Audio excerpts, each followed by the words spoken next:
senior officials ng Pilipinas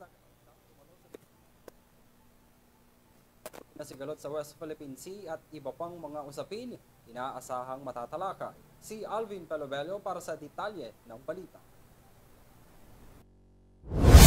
Nakatakdang talakayin ni Defense Secretary Gilbert Chodoro ang sigalot sa West Philippine Sea sa darating na ika-21 edisyon ng International Institute for Strategic Studies, Shangri-La Dialogue sa Singapore. Inaasahan namang makikipagkita si Chodoro at iba pang mga senior officials ng Pilipinas sa kanilang counterparts sa nasabing dialogo.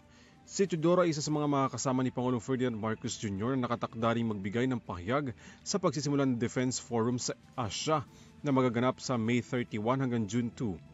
Ayon kay Chodoro, nagsisilbihan niyang mahalagang entablado ang naturang dialogo upang matalakay ang mga magkakaibang posisyon sa mga maraming isyu, mga kinakaharap at mga panibagong alalahanin.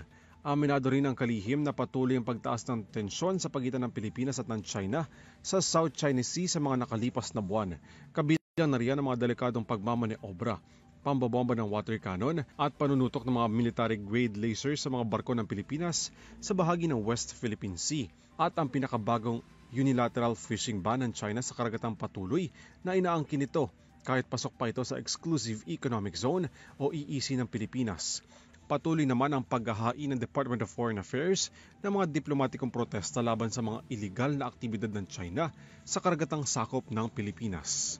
Para sa EuroTV News, Alvin Pelobello sumasaludo sa bawat Pilipino.